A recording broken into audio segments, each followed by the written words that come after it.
We now have 7 million men ages 25 to 54 not working or looking for work. 7 million. You can't build a civilization, a culture, a nation, an economy on men who are not activated and working and producing. What it means is you have far more consumers than producers. Men are relaxing as everything collapses around us. While the media reports that 7 million men are no longer working, the real number is actually closer to 30 million. Why have so many men stopped working? Before researching this video, I didn't realize the sheer impact that men opting out of society and choosing not to work has on the economy and on women. Stay until the end of the video to find out why 30 million men have stopped working and how we could possibly fix it. Begin this hour with a not-so-bravo topic. We're talking about jobs and a major hiring crisis. It's a problem, really, bigger and older than the Great Resignation you've heard so much about. It's a problem you're not going to find in the unemployment rate, which is, of course, at near record lows. And it's because a large number of American men in particular, men in their prime working years, are actually not working, and they're not even looking for work. The result is a bit of a mystery and also a major hole in the American economy. My name's Mike Rowe, and this is my job. Of all the jobs he's done over the past 20 years. Now get ready to get dirty. And Mike Rowe has done them all as the host of Dirty Jobs on Discovery. From machines that dump. Oh, now it's dirty jobs, isn't it? The hoses that suck. Gee. He's never claimed to be an economist. Thank you. But while taping the series during the Great Recession of 2008, he did notice something important. All anybody was talking about was the number of people who were out of work. But on Dirty Jobs, even then, everywhere we went, we saw help wanted signs. It turns out dozens of real-life economists and other researchers have a possible explanation: a long-term decline in male labor force participation, or as one think tank summarized it, men not at work. This is a men problem by and large, right? Seems to be. Look back to the 1950s, and 98% of men in their so-called prime working years had a job or were looking for one. That number has fallen ever since, to the point where today more than 7 million men have essentially dropped out of the workforce. We've given a lot of people a lot of options. And incredibly, one of those options is do nothing. Do nothing. And then you have a whole generation of young men that are going to vote to increase the taxes on men who are working, to reallocate wealth, which is stealing. And the result is, at some point, you run out of other people's money. That's why we now have record national debt. And now credit card debt in America has, for the first time, reached over $1 trillion. You have to remember that men are minimalist by nature. As you can see on the screen, average guys are very happy to sit at home and play Super NES or Atari or PlayStation 3 or PlayStation 2 or even N64 and just chill. The average man does not need a lot to survive. And once he has his video games and some other entertainment, a gaming PC, a television, whatever, those are one-time purchases. He's going to sit back, kick back, and relax. The average guy will wear the same clothes for years. He'll wash them, they'll keep them clean, and then when he needs to buy new ones years later, he'll simply buy new ones, versus women who essentially need new clothing every single year, and most of the stuff that they buy, they will never wear. It's kind of an insane concept, but that's the reality. But for men, it's different, because the average man could live happily in a shoebox at the side of the road. Men are staying home. They're playing video games. They're watching television. They're streaming Netflix. They're eating, sleeping, and just relaxing as our society collapses. Now, a big part of the issue stems from tax revenue, because the average man will actually leave a surplus on the economy over the course of his life. Basically, he will put more money into the economy than he takes out, while the average woman will leave a deficit on the economy over the course of her life, meaning she will take more money out of the economy than she puts into the economy over the course of her life. The only way that society can continue to operate is if men continue to break their backs and work long hours to create more value and put more money into the economy than women are taking out of the economy. Women make 80% of all consumer purchases, while men pay 80% of all taxes in society. But if men are not working anymore, then that tax money is not going to be paid. And especially with the baby boomers dropping out, beginning to retire, and Gen Z essentially going right along with them. When you have such a large number of men that are increasingly walking away or going their own way and choosing to stay home, relax, and only work when they have to, it's creating a major hole in the economy. To make matters worse, a lot of these men will also begin to take advantage of the social safety nets that women have been using for decades. So why should men work when they can get Social Security? They can get SSI. They can access Medicare for health care. They can lower their cost of living down to a point where they can receive tens of thousands of dollars in benefits from the state every year and live relatively comfortable lives without women or children. They essentially can stay home, play video games all day, watch TV, and relax, chill, and live their best lives. They also can dump their extra money into the stock market, earn dividends, use crypto, and there are a bunch of vehicles that will allow them to keep most of, if not all of their funds while purchasing land, property, and a variety of other things that they can write off as business-related expenses. Men are walking away, and it's creating havoc in the economy. They're relaxing and chilling, but the tax revenue is falling substantially. And another big point is that men are also in their soft guy era. What does that mean? They're not taking women on dates anymore. In fact, they're saying if a woman wants to go out with them, she needs to be the one to do something for them. A lot of these guys have gotten sassy. Got off the phone with someone I was seeing, and she asked me how my day was going, and I explained I was at the airport. And then she said, "I'm glad you got there safe." And I said, "Yeah, I had to take an Uber." I had to block her. I mean, she was great and everything. She was emotionally intelligent, always paid for dinner, pretty much catered to my every need. But if you hear I'm taking an Uber to the airport and your first move is not to open up Venmo and send me money, are you even a real woman? And then you find out I'm on a commercial flight and you don't immediately charter me a private jet? I know my worth, drizzle, drizzle. I'm in my soft guy era. I want to be pampered. And if you're broke, just say that. And I'm sure later she'll come around looking for some sugar, but this sugar don't mix without drizzle. Woo! Guys, these men, are not playing around.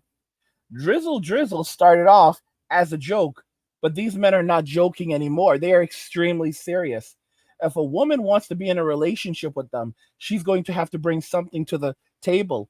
And the Filipinas, they are the gold standard.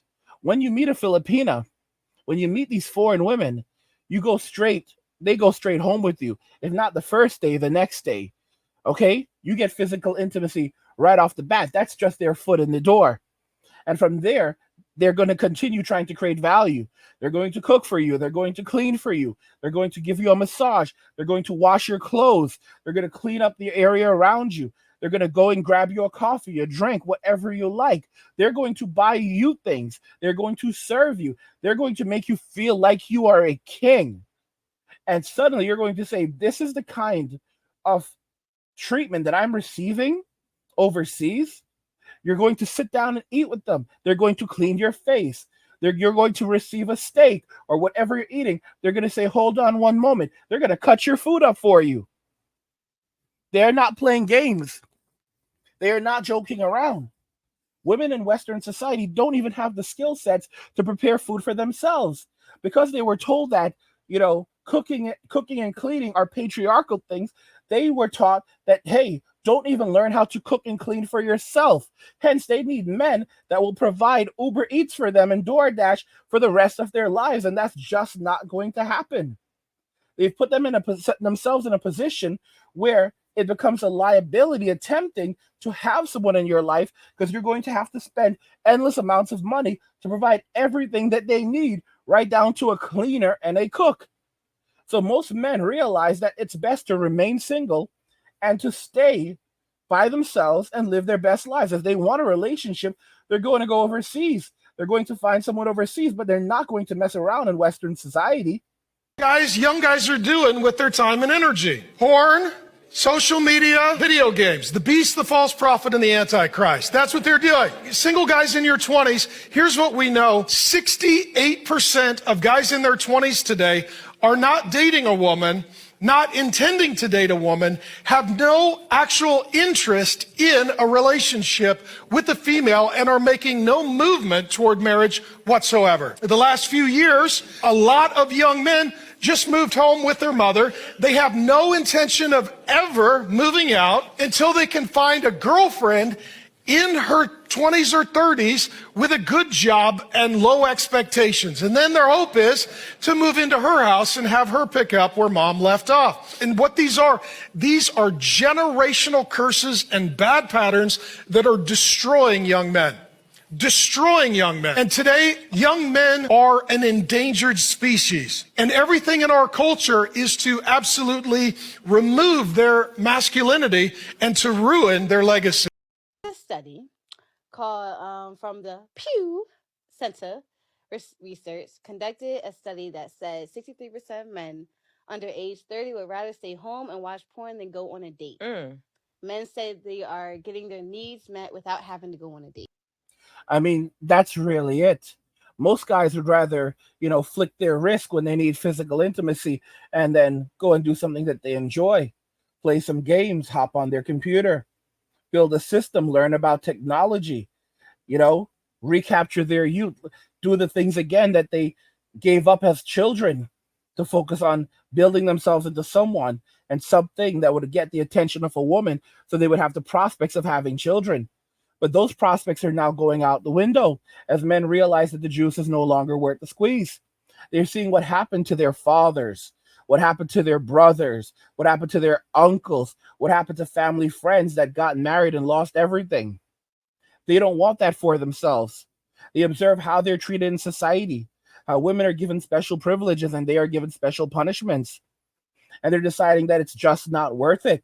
They're also doing the math and seeing that if they don't have a wife, if they don't have a girlfriend, if they don't have children, they can live relatively good and comfortable lives by reducing their cost of living. Once a man has certain needs met, a roof over his head and food, what else does he actually need? Everything else is a one-time purchase. Your PlayStation 5 is a one-time purchase.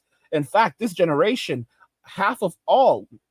more than half of all PlayStation owners are still on PlayStation 4, and only around 5 games, more or less, are exclusive to PlayStation 5. So guys are keeping their consoles even longer, and they have no interest in upgrading. So you have people who picked up a PlayStation 4 back in 2014. It is now 2024, and that console is going to be good for probably another 3 or 4 years, if not even longer. It might even go, I'm just putting it out there, 15 to 20 years. These men are very comfortable. They have large libraries of games that they picked up cheap. There are those who also play PC gaming, and they're on Steam buying up games for pennies. They're chilling, they're relaxing, they have everything they need, everything they could want. And for men, simplicity is luxury. Men are living simple lives of luxury. They're deliberately looking poor so no one bothers them.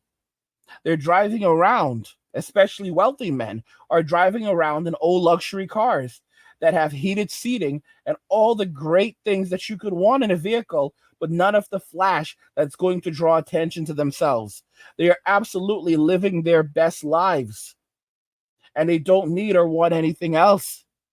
A lot of guys can easily go overseas and spend some days in the Dominican Republic, spend a couple of weeks in the Dominican Republic or the Philippines or another country and have some great times with great girls. But a lot of men don't even want to be bothered with this anymore, because the more time they spend away from dating, away from relationships, away from society, the less they feel inclined or even desiring to be in a relationship for physical intimacy, to have children, to actually do anything other than live their best lives and enjoy themselves. Remember how great it was when we were kids going to the arcades? That's what men are reliving. To some degree, men are returning back to their adolescence, and they're finding a child within that they had to leave behind because life told them that they needed to leave childish things in the past and instead become a man that a woman would want. Even as women were enjoying their best lives, living their best lives for 20 years, 10, 20, 30 years, and then turning around at the end and saying they want these same men to now subsidize their living. These women didn't want these men when they were in their prime, but now they want these men when they are in their decline. And a lot of men are just saying, not me. And so there we have our answer. What is it? 30 million men have stopped working because they have been pushed out of society. These men are choosing to focus on themselves and their peace. The average man can live happily in a shoebox at the side of the road. And so these men have taken their ball and have gone home. They live simple lives of luxury. They survive by living far below their means, working only when they have to, and investing their disposable income in things like real estate, stocks, and crypto that can make them a return on their investment, rather than investing in dating and relationships, which will almost always net them a loss. And that's the reason why men aren't dating, because men feel alienated in society today. And there is simply no solution for this. Beyond men going overseas to become passport bros and passport kings, the current behaviors of men are unlikely to change anytime soon. And the problem is only likely to grow larger over time as more men go their own way and choose to live separate lives away from relationships and society. Guys, if you're enjoying the content, subscribe to our newsletter for my personal thoughts, insights, and a free copy of my ebook, The Blueprint for Escaping the Rat Race. Click the link in the description to get your free copy and subscribe to my newsletter. And also join us over on Locals. Join the Angry Guy community on Locals for exclusive content. And if you just want to support the channel, you can find a link in the description of the video, or you can also go to angrygalaxy.com. What do you guys think regarding all of this? Men are relaxing as it all collapses. Let me know your thoughts, and we'll talk about it in the comments. Like the video if you like it.